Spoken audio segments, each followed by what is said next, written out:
vai falar aqui sobre gestão de riscos em terceirizados. E para compor esse painel comigo, eu convido Evaldo Osório, executivo jurídico da Sicur, Lorena Botelho, sócia do PEC Advogados, Rafael Amar, coordenador jurídico da Aliança Sunai, Ronaldo Fenelon, head jurídico global do Grupo SEB, e Tatiana Penha, gerente jurídica da RD. Todos já com as câmeras ligadas? Rafael, acho que sim, né? Só falta a Tatiana. Bom dia a todos, muito prazer. Fico muito feliz em estar aqui com vocês e nesse desafio hoje, né? A gestão de riscos em terceirizados, ela ganhou bastante relevância na estratégia das empresas.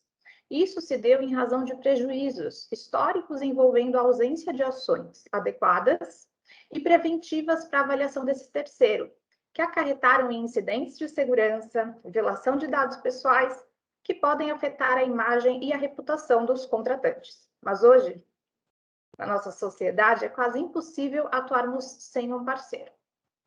Assim, é cada vez mais relevante realizar uma análise crítica dos terceirizados que vão fazer parte da estratégia de sucesso da nossa empresa. E é nesse cenário que hoje a gente vai conversar sobre a gestão de riscos nos terceirizados. E daí, como primeira provocação, né, eu acho que de suma importância, quais os desafios hoje na implementação dessa gestão de riscos nos terceirizados? E não só quais os desafios, mas como que a gente pode superar? E daí eu convido o Ronaldo nessa situação, né, como um dos cenários, um dos setores mais desafiadores, para falar um pouco para a gente. Obrigado, Caroline. Eu quero agradecer a todos, tanto do painel quanto do evento, estender esse agradecimento à querida professora Patrícia e dizer que é uma honra, tanto para mim como para o Grupo SEB, estar aqui participando desse painel e dessa discussão tão profícua para aqueles que atuam no mercado corporativo. Caroline, você tocou num ponto extremamente importante, sob o ponto de vista do direito corporativo em geral e principalmente no meio empresarial, que é, de fato, ter um controle e se desafiar no que concerne à gestão de riscos, e principalmente de terceiros. Primeiro, eu acho que o principal desafio de uma empresa é implementar, de fato, uma política e procedimentos que possam mapear esses riscos, ainda sob a forma de matriz. Não é? Então, acho que esse mapeamento inaugural, ele converge para que, ao final, eu tenha, para e passo, uma estratificação do meu risco em graus aceitáveis ou não. Não é? Então, isso passa, lógico, por uma questão pré-contratual, com a fase de due, com relação às certidões, também passa por uma boa elaboração de contratos, uma boa discussão das cláusulas contratuais desse contrato, e principalmente, o que talvez uma das poucas coisas que a gente tenha que aprender com a gestão pública, né, gestão dos servidores públicos, a fiscalização desses contratos. A gente se esquece muito, principalmente no mercado privado, dos instrumentos, das ferramentas de fiscalização dos contratos. A gente se preocupa muito com a parte pré-contratual, as negociações e todo o assessment que faz parte do contexto corporativo, mas essa fiscalização contratual, inclusive dependendo da espécie de contrato, com medições, com certificações e com termos de entrega, talvez façam todo sentido para que a gente possa mitigar esses riscos e conseguir trazer resultados, principalmente menos contingências para a empresa. Eu acredito que essa seja a nossa grande iniciativa como jurídico corporativo e como defensores do capital das empresas.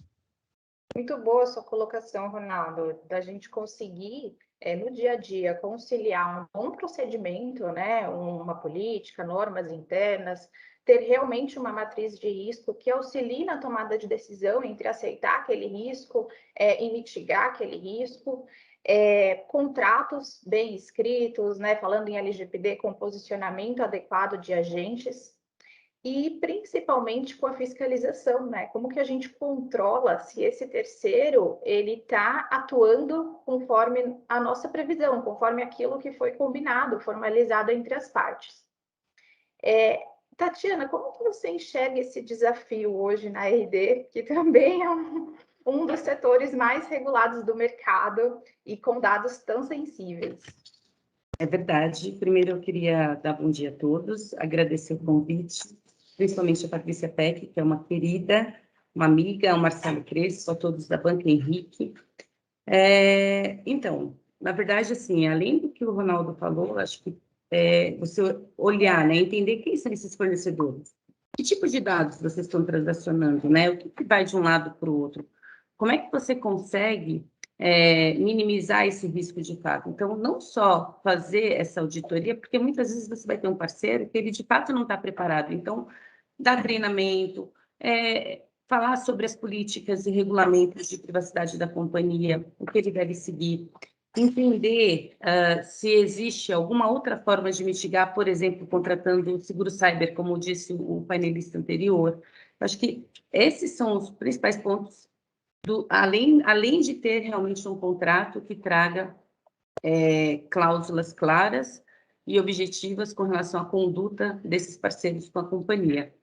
Isso é super importante, entender qual é esse cenário e aí atuar principalmente nessas empresas que transacionam dados conosco, né? A auditoria, ela tem que ser periódica, de fato, porque se você não tem um acompanhamento próximo, isso se perde com o tempo.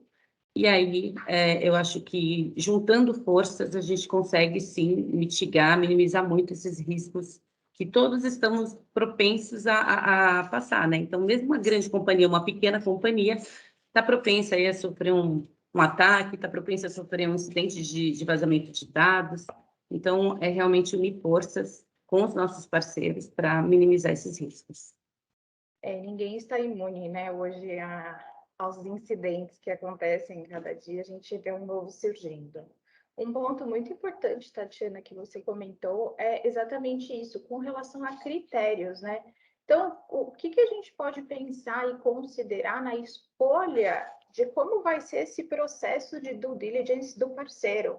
Eu vou considerar ali a criticidade dos dados em que ele vai tratar, a volumetria, né, desses dados, qual é a finalidade desse tratamento, que tipo de tratamento que ele vai realizar, ele vai acessar a minha base, eu vou compartilhar algo com ele, vai ser apenas para consulta, porque a gente tem desafios que é a quantidade hoje de parceiros que nós temos que lidar. Isso Sim. acaba dificultando muito essa gestão. E daí eu acho que o Evaldo pode ajudar a gente em o que a gente pode considerar ao implementar esse programa, né? Ao implementar essa gestão de riscos terceirizados com o apoio de tecnologias.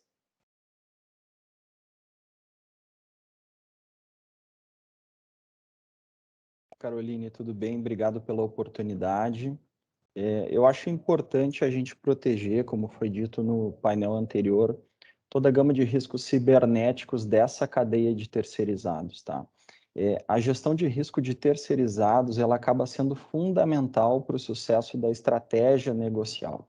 Ela evita a responsabilização da empresa, dos administradores, perdas econômicas, danos reputacionais e prejuízos acionistas e demais interessados, né? Eu faço parte do quadro de colaboradores da Sicur, que é uma empresa que está sediada em Sofia Antipolis e um parque de ciências situado em Nice, na Côte d'Azur da França. E nós temos uma parceria muito forte com o Instituto de Desenvolvimento Sustentável e Inovação do Mediterrâneo, onde são abordadas todas essas questões de riscos cibernéticos, sobretudo em relação à cadeia de terceirizados. E um ponto que a gente vê aqui discrepante em relação à Europa ainda é a falta de conscientização dos tomadores de decisão no que diz respeito ao investimento em cibersegurança, ou seja, quanto mais uma empresa investe em cibersegurança, mais ela está protegendo o seu ativo crítico, o interesse dos acionistas, mas me parece muitas vezes que as empresas aqui no Brasil elas ainda não desenvolveram uma maturidade em termos de governança corporativa suficientes para ter a mesma conscientização do que está ocorrendo lá fora. A gente vê que isso está mudando, mas ainda muda de maneira muito vagarosa, na minha opinião, né? E um ponto que é importante salientar é que a gestão de riscos interceirizados, ela dá a medida do nível de segurança da tua própria organização. Não basta que a tua própria organização tenha recursos humanos, recursos financeiros suficientes o bastante para se proteger. O que é muito importante é que o teu terceirizado também invista em cibersegurança, porque ele é que vai dar a medida do nível de segurança final da tua companhia. A gente acompanha movimentos muito importantes, seja no setor privado, seja no setor público, ao redor do globo, tendo em vista que o recrudescimento desses ataques cibernéticos ele vem acontecendo mês a mês. Em junho, a gente teve um movimento muito interessante na União Europeia, que foi a instituição de uma unidade conjunta de cibersegurança. Essa unidade conjunta congrega diversos países e deve estar em funcionamento até junho de 2023. E em 15 de setembro, também no Parlamento Europeu, houve a proposta do Cyber Resilience Act. Esse Cyber Resilience Act, ele protege as companhias e os governos europeus de riscos associados à internet das coisas, sobretudo em face da hiperconectividade que a gente vem passando, né? Os Estados Unidos também, em junho, a partir de uma ordem executiva do governo Biden, pela Agência de Segurança, Infraestrutura e Cibersegurança, que é vinculada ao Homeland Security, que a professora Peck citou anteriormente, ele também fala especificamente da gestão de terceirizados, de empresas que prestam serviços para o mercado americano e para o governo americano, que elas devem agir de maneira preventiva, informando possíveis vulnerabilidades aos seus sistemas e mostrando como elas estão agindo para proteger, e não apenas de maneira a remediar situações de incidentes, violações ou vazamentos. Não à toa esse tema tem tirado o sono de muitos especialistas ao redor do globo. Em 25 de outubro passado, houve uma entrevista na CNBC, na rede americana, de um ex-agente da NSA, dizendo que hoje o que mais tira o sono dele, o que é um verdadeiro pesadelo antes dele repousar, é a preocupação com a cadeia de fornecedores nos Estados Unidos, com esses terceirizados que prestam serviços não só ao governo, mas a empresas americanas, e ele rememorava, então, o exemplo da SolarWinds, de dezembro de 2020, onde 18 mil empresas, entre elas a Microsoft e o governo americano, o Tesouro americano, sofreu impacto, né, de violação e vazamento de dados, né? Então, é muito importante que a gente tenha essa conscientização, e a Secur trabalha no sentido de desenvolver parcerias globais, redes de colaboração, ao encontro do que foi falado também no painel anterior, para que a gente possa disseminar uma cultura de cibersegurança, uma cultura de governança de dados preventiva, sobretudo, adequada não mais naquele mindset de remediar o que deu errado, mas tentar se antecipar nessa luta desleal contra o hacker, que está sempre na frente, então procurando proteger os ativos críticos da companhia. E aqui no Brasil não é diferente, né? A gente tem acompanhado prestadores de serviços em apuros, né, e comprometendo a continuidade de negócio dos seus contratantes. Nós tivemos em junho uma grande rede de exames laboratoriais que deixou indisponíveis os acessos aos testes e exames de pacientes nela efetuados, prejudicando o funcionamento e a continuidade de vários hospitais aqui no Brasil. E em outubro passado, nós tivemos uma multinacional de call center, que também teve as suas atividades interrompidas em função de um ransomware, e fez com que vários contratantes do seu serviço tivessem interrompidas as suas atividades por dia. Isso, no final do dia, não só causa prejuízos financeiros, mas causa uma mácula na reputação dessas empresas, e, porventura, se há sociedades abertas no interesse dos acionistas de maneira assombrosa, né? Valdo, muito interessante todos os pontos que você trouxe. Achei não só a parte da conscientização, mas esse fato do terceiro ele comunicar não só quando um incidente acontece, né? Não só quando algo realmente impactou o contratante, mas em casos de possíveis vulnerabilidades, algo que ele ainda esteja investigando, analisando e que de alguma forma poderá impactar esse contratante, né? Mesmo que ele ainda não tenha certeza, porque isso, exatamente o ponto que você colocou, demonstra o que aquele contratante deseja e tem como segurança. Eu não vou exigir daquele terceiro o que eu não tenho. Exatamente. Não, e é uma forma colaborativa de não somente disseminar uma cultura, mas de encontrar uma solução efetiva para um possível problema, né? Você atuando preventivamente, você acaba mitigando sobremaneira o risco cibernético associado à sua atividade, porque o risco sempre existirá. O que você tem que fazer é criar medidas técnicas, administrativas, de forma a mitigar o risco associado a essa atividade. E esse, para mim, parece ser o grande ensinamento que esse recrudescimento dos ataques lá fora, tendo em vista que a gente já tem um histórico maior, né? Mas como a professora bem falou, hoje o país é um alvo em potencial e cada vez mais nós temos ataques. Nós precisamos mudar esse mindset da segurança no Brasil, nós precisamos agir mais colaborativa e preventivamente para evitar prejuízos de toda a monta. E contando com os parceiros, né?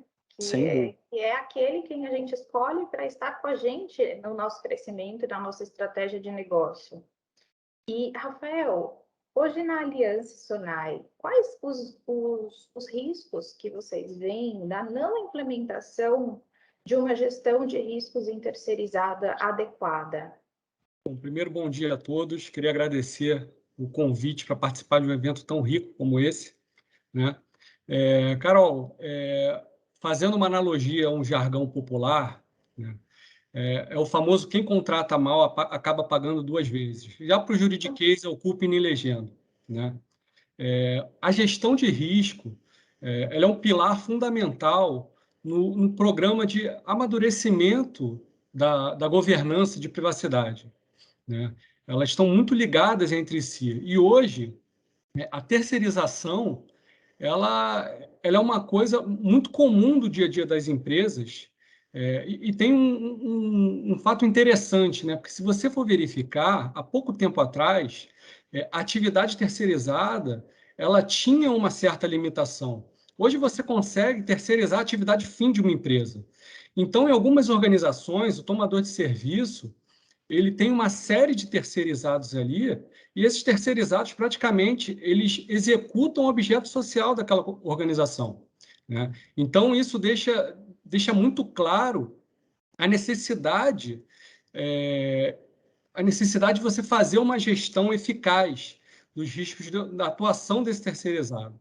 E, obviamente, a gestão desse terceirizado ele tem que se dar de ponta a ponta, né? A gente falou aqui em medidas preventivas. A gente tem que avaliar os riscos relacionados à atividade desse terceirizado antes da sua contratação. E, obviamente, ela vai até o seu desligamento, a rescisão do contrato. Então, um ponto que também é muito importante é a gente avaliar a capacidade financeira desse terceirizado. A gente citou aqui no primeiro painel as questões da garantia de seguros, né? É óbvio que ninguém aqui quer discutir responsabilização, mas isso é preciso ser enfrentado, né? Você tem que ter a certeza que esse terceirizado ele está prestando um serviço que, num eventual falha, ele tem a condição de arcar com isso. Isso é imprescindível para o tomador de serviço, né? Se a gente for também avaliar o artigo 50 lá da LGPD, ao meu ver, eu acho que a gestão de riscos desses terceirizados ela vai muito além de uma boa prática. O artigo 50 ele cita que é necessário a adoção de mecanismos internos e externos, o que impacta diretamente essa contratação, né? Então, em paralelo, você, além desses pontos que eu coloquei, o que também já foi citado, você precisa ter uma instrumentalização muito robusta, com políticas de compra, políticas de contratação, você tem que ter um contrato muito, muito rico nessas premissas, inclusive com requisitos técnicos. Você precisa trazer a área de TI e SI para essa conversa, porque é necessário impor esses requisitos. E um ponto que eu também considero fundamental, que foi abordado, inclusive, no guia orientativo da NPD, você tem que pensar no quarteirizado. né, você tem a figura do suboperador, que, muito embora não esteja prevista na LGPD, a NPD já reconhece essa figura pelo seu guia. Então, o guia, ele é muito explícito que o tomador de serviço, seja a condição de controlador, ele precisa ter ciência que essa figura ela existe, que ela está envolvida naquele serviço, e que aquelas obrigações que são imputadas ao operador, ela também vai servir para o suboperador, ou seja, para o quarteirizado. A gente tem que pensar mais além, né? Um outro ponto que eu vi que os outros participantes colocaram, que eu acho que que vem muito do DNA da LGPD, o cuidado preventivo. Hoje a gente discute muito, em todas as relações, a questão da responsabilização, seja solidária, subsidiária, objetiva. A LGPD, eu acho, talvez seja a maior inovação da LGPD, é a responsabilização ativa e proativa, né? Porque só cumprir a legislação não basta. Você tem que adotar uma série de medidas preventivas para que o dano ele não venha a ocorrer, né? Então, fazendo um resumo aqui, é muito importante que haja uma sinergia entre todas as áreas envolvidas no fluxo de contratação, seja a área de compras, suprimentos, TI, SI, jurídico, para que esse fluxo ele seja eficaz. Em paralelo, SI ele tem que propor medidas que possam garantir o monitoramento contínuo desse serviço, né? Seja através de auditorias regulares ou através de questionários que precisam ser preenchidos.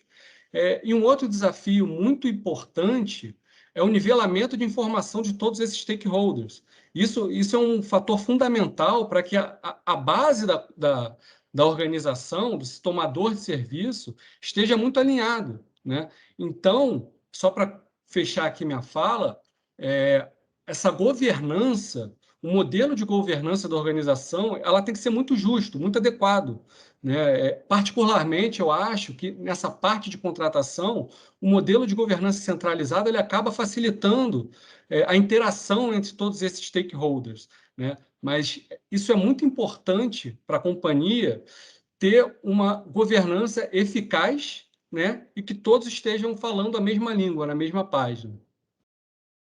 Muito interessante esse ponto, Rafa, até na questão da centralização da gestão desses terceiros. Hoje, a gente vê nas empresas cenários distintos. Então, tem empresas que adotam um modelo descentralizado de gestão, em que cada área contratante é responsável pelo processo ou pelo auxílio do processo de due diligence, conta ali com o apoio de compras, envia para o jurídico o contrato, faz a auditoria desse terceiro, conta com SI, TI para esse processo de auditorias, e tem modelos centralizados em que as empresas acabam fazendo a gestão desse terceiro em uma área única.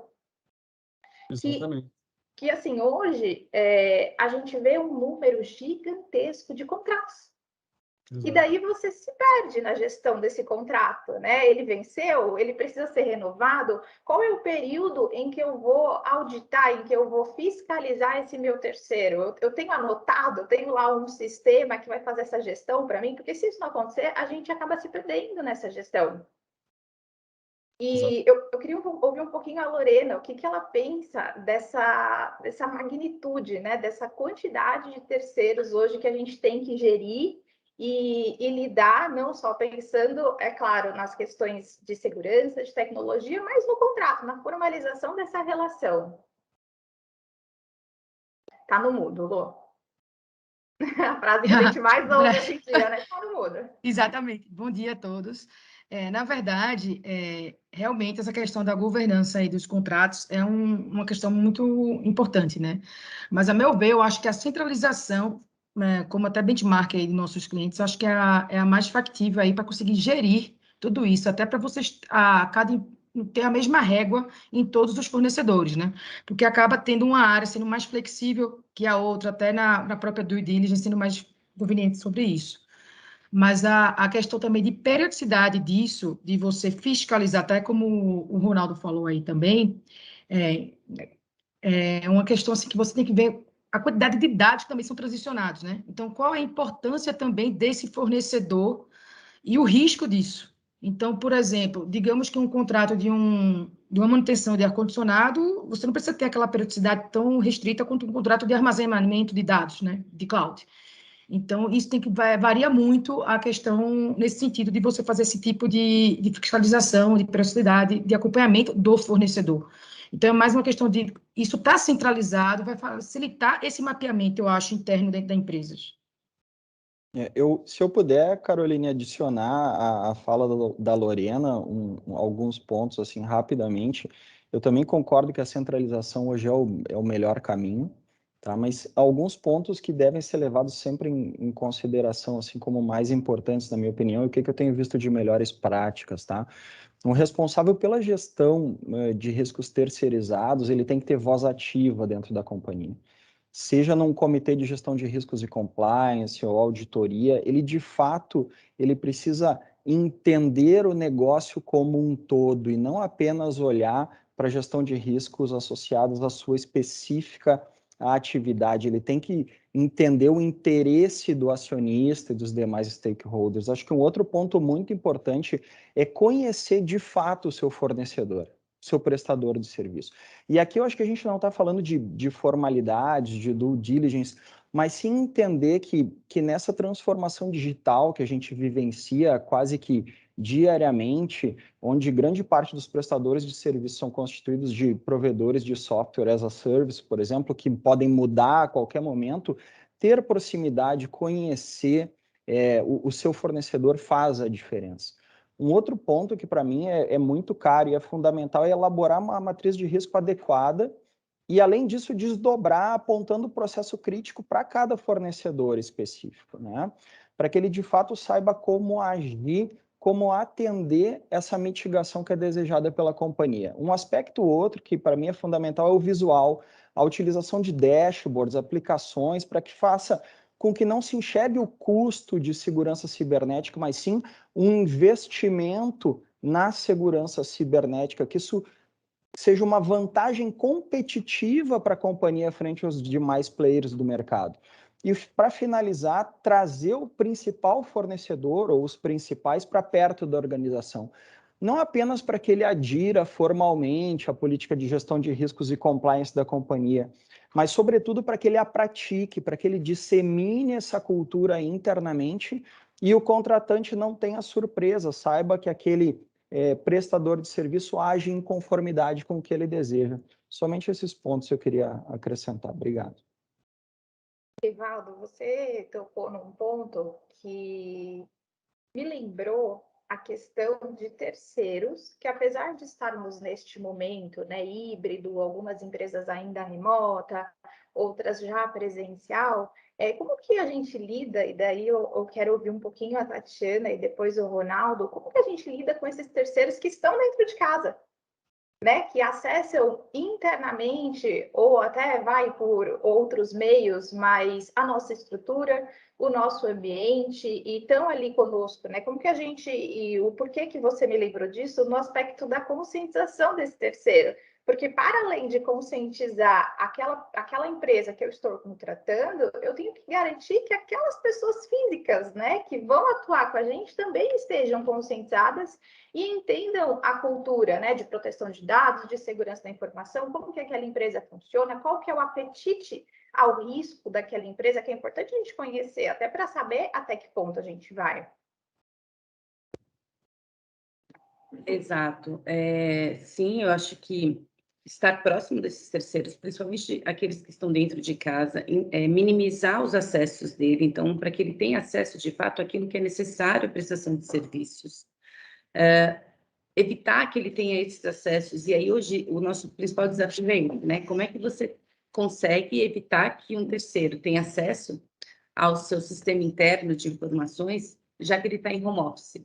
Então, esse é um ponto super crítico e que as empresas têm que olhar, porque, de fato, é arriscado, né, você dar esse acesso. Mas, de novo, acho que com orientação, estar próximo desses terceiros é super importante. Além disso, não é só o terceiro, é aquela área ou aquela pessoa que contrata esse terceiro, né? Então, ela tem que saber que tipo de serviço aquele terceiro está prestando para que, eventualmente, se esse serviço mude no decorrer do contrato da prestação de serviços, em eventuais aditivos, que a gente possa avaliar se a gente deve aumentar a régua com relação à segurança daquela relação. Então, eu vou pedir mais alguma coisa a mais, né? Eu vou pedir, sei lá... Alguma evidência, né? Alguma evidência, eu vou aumentar o meu período de auditoria daquele terceiro, eu vou pedir para que ele me apresente situações de quais ferramentas de segurança da informação ele utiliza. Então, entender, de fato, qual é o tipo de informação que está sendo transacionada, que tipo de acesso eu estou dando para aquele terceiro. E essa periodicidade, ela não tem uma regra, né? A periodicidade de fato, você estar próximo desse terceiro, entender que tipo de serviço ele está prestando e fazer essa gestão.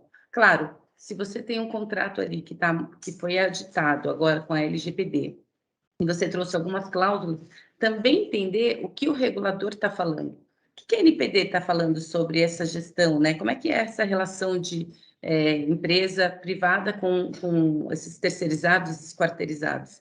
Qual é a responsabilização disso? Será que eu preciso reavaliar esses contratos que já foram avaliados lá atrás?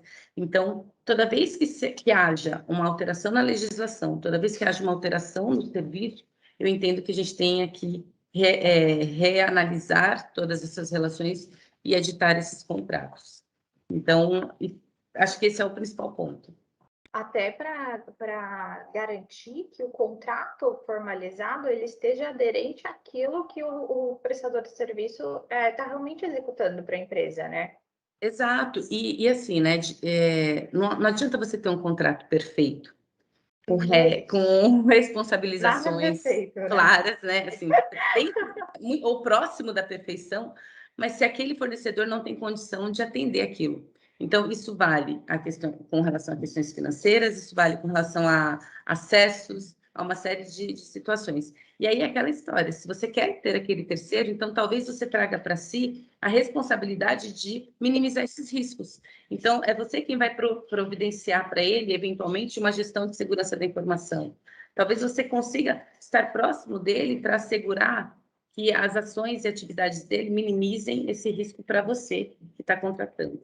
Então, não adianta só falar assim, o meu terceiro, eu vou colocar uma cláusula lá de responsabilidade e ele vai se responsabilizar por tudo. Até porque, numa responsabilização, o que vai ser avaliado é faturamento, é o que está envolvido em termos de valores ali naquela relação. E, às vezes, o seu terceiro ele não vai conseguir assegurar, efetuar os pagamentos de multas pecuniárias que aquela relação pode trazer em eventual incidente, né? Então, estar próximo desse parceiro é cuidar também da sua reputação, porque se um terceiro faz alguma coisa que possa impactar na reputação, quanto não vale essa reputação da empresa, né?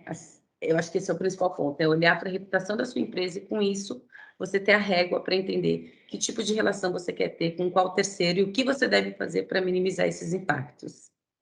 Sim, muito interessante essa visão da reputação, e realmente, né, a gente precisa conhecer, estar próxima do nosso terceiro, gerir e conhecer o nosso apetite ao risco, até para entender aquilo que nós vamos terceirizar e a medida dessa terceirização. E Ronaldo, e daí eu queria ouvir um pouquinho de vocês, até em razão de serem um grupo, né, de educação, que tem uma série de pessoas que atuam em nome de vocês, seja uma contratação CLT, né, trabalhista, ou uma realmente de prestação de serviços, como que vocês lidam com tudo isso? Eu acho que é fundamental, independentemente do seu ponto de vista digital ou não desses dados, é que você tenha, de maneira inequívoca, muito bem fixados os SLAs de análise e de fiscalização e principalmente essa matriz definida com as autoridades que decidem por isso. Feito isso, eu acredito que os fornecedores eles entram muito mais numa questão de que, óbvio, ser é muito importante, mas parecer ser também é muito importante para a gestão de riscos, né? Você tem, lógico, que visualizar documentos, você tem, logicamente, que conhecer sobre negócios anteriores firmados por essa empresa, mas, principalmente, você tem que ter prazos estabelecidos em sistemas, se possível, para que você volte a averiguar em flags essa empresa. Não é? Então, acho que a estratégia da empresa, seja do compliance, seja do jurídico, de suprimentos, e independentemente dessa matriz, é que você tem estabelecido procedimentos que vão reavaliar esse fornecedor de tempos em tempos. E isso não pode falhar. Não é? No nosso caso, por exemplo, acho que a primeira divisão que sempre fazemos é como é que esse negócio se enquadra em um negócio público ou num negócio privado? Bom, se ele é um negócio público, nós temos que tratar de uma certa maneira. Se nós temos um negócio privado, nós vamos tratar de outra maneira. Nós vamos ser mais agressivos, inclusive, no lidar com esse contrato e com as diligências que decorrem desse contrato. Não é? Eu discordo um pouquinho do colega que fala em relação às questões de mitigação europeias, né? Porque realmente o cenário nosso, principalmente de mercado público, é completamente diferente. Né? Você tem que fazer perguntas e questionamentos que são muito mais terrenos do que propriamente de cibersegurança. Porque senão você pode até se equivocar na tomada de decisão. Né? Então, a primeira decisão que eu tenho que ter muito bem tabulada é: eu quero negociar com órgãos públicos? Tem grandes players educacionais, por exemplo, que deixaram o mercado público de lado. Não vou por questões de compliance, por questões de FCPA, Bribery Act, enfim, fizeram a sua análise interna e decidiram não buscar o mercado público. Por quê? Porque nós não conseguiremos, independentemente da legislação, fazer uma gestão sob o ponto de vista de compliance, sob o ponto de vista de privacy by design, sob o ponto de vista de tudo aquilo que nós pensamos eticamente de maneira consentânea, né? Então, eu acredito que esse mapeamento, essa gestão, ela é, acima de tudo, calcada em procedimentos e prazos muito claros. Esse fornecedor precisa ser revisitado de tempos em tempos. Você tocou num ponto muito interessante, Ronaldo, porque a gente ouviu aqui muito falar de conheça o seu terceiro, mas se conheça também, né? Conheça o que você pretende, quais as suas condições de fiscalização e de auditoria desse terceiro. Lorena, você gostaria de pontuar alguma coisa? Não, eu acho que é isso aí que a gente, como bem o Ronaldo falou, às vezes as empresas também não querem assumir esse risco, né? Como atender grandes players, de fato, do mercado não atendem mais a esfera pública. Então, tem um risco aí brutal, né? Então, vale a pena, de fato, ou não, assumir esse risco? Além de escolha, né?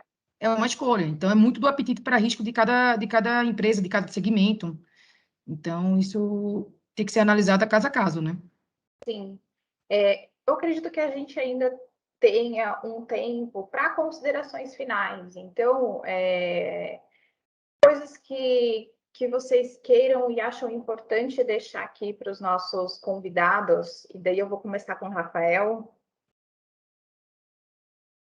Bom, Carol, eu entendo que a gestão de riscos de terceirizados, ela só oferece benefícios, né? Ela não tem contra.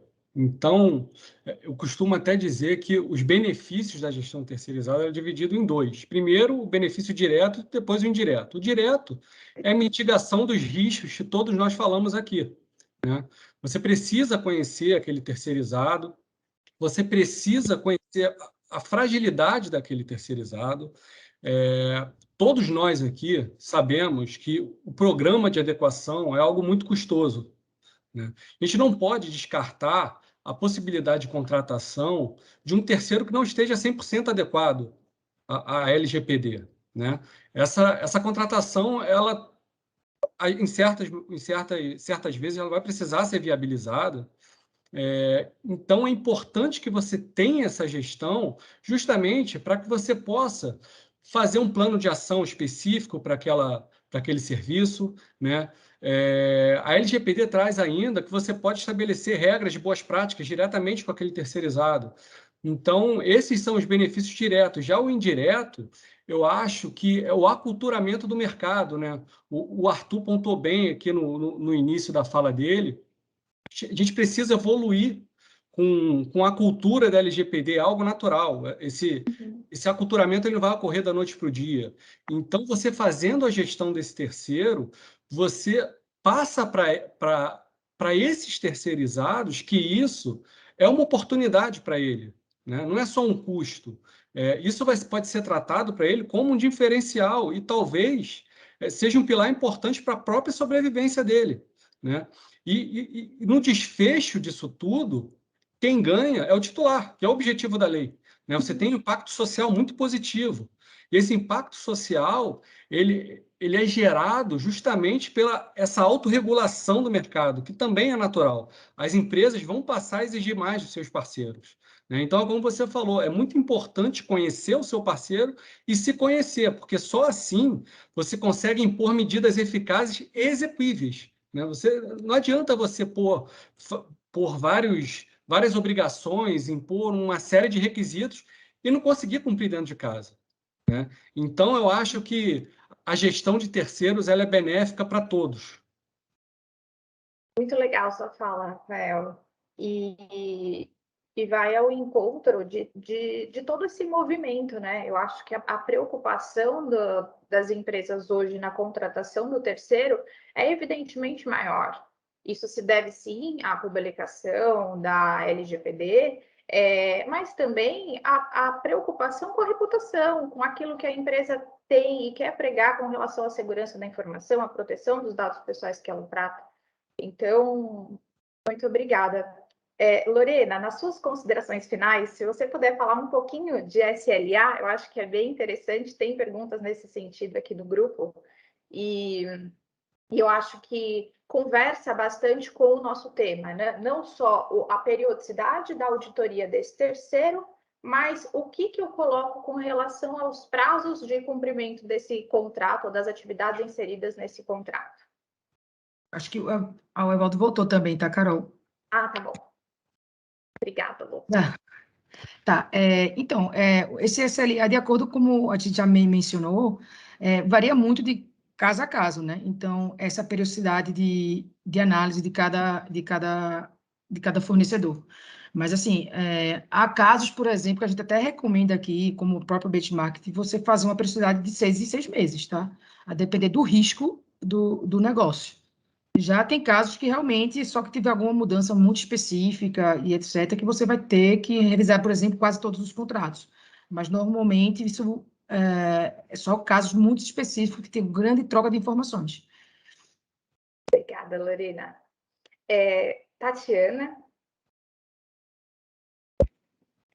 Então, só para fechar tudo que foi dito, né, acho que a gestão de terceiros ela é importante para a empresa, para a imagem da empresa, para os clientes, porque uma empresa que tem uma boa reputação com relação à segurança das informações, a certeza de com quem ela compartilha, e ela passa essa segurança para o seu público, ela tem muito mais assertividade nas suas ações com o público em geral, ela vai ter menos questionamentos, ela vai ter mais segurança nas suas atividades do dia a dia.